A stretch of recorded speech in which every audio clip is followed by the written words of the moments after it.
And so, the situation led to a one-on-one showdown between Diablo and Feldway. Feldway was seething with anger, but he knew that if he let Diablo control the pace, he would lose. He didn't interrupt the conversation and instead calmly analyzed Diablo. Is he seriously planning to defeat me, of all people, by himself? He couldn't sense any signs of a trap, which made him question Diablo's intentions. Diablo, however, seemed genuinely confident that he could defeat Feldway. This made Feldway wonder if Diablo had some hidden trump card up his sleeve. No, that's impossible. There's no way anyone could defeat me as I am now. Feldway had absorbed most of the power needed to revive Veldanava. The only one who might stand a chance against him in his current state was Milim, who continued to evolve. Of course, Feldway had no intention of letting things reach that point. He decided to make an example of Diablo, ensuring he paid for provoking him. Tisk tisk. It seems your measly standards can't measure the pinnacle of a god. Krififufu. Well, we'll see about that. You'd better step down. I'll show you a glimpse of my true power. Feldway, who had been trying to discern Diablo's intentions, decided to stop overthinking and take action instead. He resolved to sever his twisted relationship with Diablo here and now. Very well. I'll at least let you choose where you die. Diablo nodded with his usual arrogance, as if he had no doubt that victory was his. Feldway descended to the ground and prepared his arc, while Diablo summoned his scissor blade. Let me teach you something first, Feldway. Your downfall is underestimating your enemies. What? The fact that you haven't killed a single weaker opponent is proof of that. Diablo spoke with a bored tone, then continued mockingly. Did you think you could kill them anytime, so you didn't bother? Or was it beneath your pride to get serious against weaker foes? Diablo's words struck a nerve with Feldway because they were spot on. Unable to hold back, Feldway retorted. If you're going to say that, then you're no different, are you? You've always preferred to hold back when fighting weaker opponents. It was true that Diablo rarely went all out. As Feldway pointed out, he often fought in a way that seemed to look down on his opponents. But even when called out, Diablo remained unfazed. So what? In my case, it's just a hobby. Diablo and Feldway had fundamentally different motivations. Diablo loved to bring out the full potential of his opponent and then crush it. Moreover, he wasn't holding back. He was simply matching his opponent's level. He adjusted his strength to be on par with his opponent and enjoyed a pure contest of skill. Therefore, Feldway had no right to complain. His hobby was questionable, so if the person on the receiving end had something to say, that would be understandable. In other words, Zelario. Hey, what do you mean by that statement? Zelario asked with a serious expression, and Diablo answered honestly. Well, I simply love surpassing my opponent's skills. It's a hobby that also serves a practical purpose, so it's never meaningless. No, that's not what I wanted to hear, Zelario thought. Beating around the bush might not get through to Diablo. So Zelario, suppressing his anger, asked directly. Are you saying you were holding back when you fought me too? This question was also intriguing to Feldway. The maximum amount of magical energy he could sense from Diablo was less than a third of Zelario's. Compared to Feldway, it was less than 1/20th. Yet, Diablo had fought Zelario on equal terms. If he was holding back at that time, maybe I should consider him a bit of a threat. Feldway thought. Diablo replied. Krififufu, holding back. You must be joking. Of course, I was serious. Well, that's good to hear. But then, it would be impossible to defeat Feldway, Zelario wanted to say. Sadly, he had come to understand that he was far from being a match for Feldway. Even if Diablo, who was on his level, joined him, there would be no chance of winning against Feldway.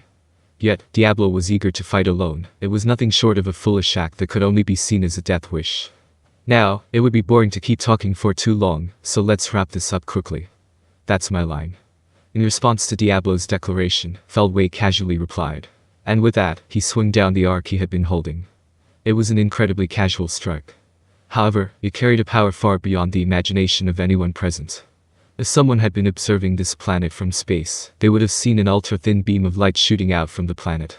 It was a strike so powerful that it defied the limits of what a weapon like a sword should be capable of. Diablo, who took the hit, had his left-hand scissor blade shattered into pieces, and his entire left arm was blown off at the root. In fact, it was almost miraculous that the damage was only that much. Everyone was left speechless. With that single strike, they were made painfully aware that Feldway had not even begun to show his true power. What was it again? Let's finish this quickly, was it? I agree with that sentiment, said Feldway with a menacing smile. I intended to end it with that last strike, just as you wished. I didn't expect you to react, though. Krififufu. I, too, didn't expect my scissor blade to be shattered. That claw of yours was merely mythical grade, wasn't it? There are only 7 Genesis-grade weapons in this world, and my arc is on a completely different level. Feldway replied with a calm expression. Just that alone made Diablo understand. I see. So you've been recognized as its master and have mastered its use. Diablo said, nodding in understanding as he began to repair the damage he had taken. Feldway nodded, leaving it at that. Exactly. If this were a temporary body, it wouldn't have been able to withstand the sword's power, but as I am now, I can wield it without issue. Diablo nodded in agreement. Well. I thought your sword was on the same level as Guy's World or the Asura that was bestowed upon Milim Sama.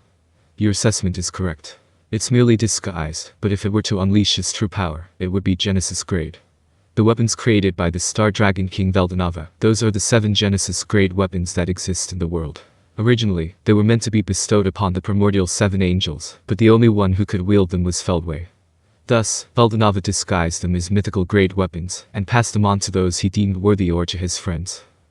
Rudra, Ramrus, Twilight, Milim, and Lucia Sama. These are the ones who possess Genesis-grade weapons. I intend to reclaim them all in due time.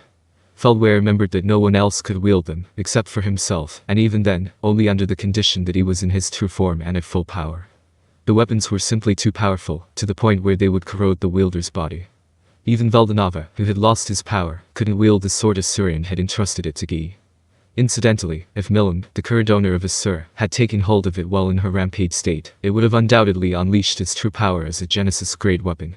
The destructive force would have been unimaginable, and it's highly likely that even Chloe and Vildora wouldn't have been able to handle it.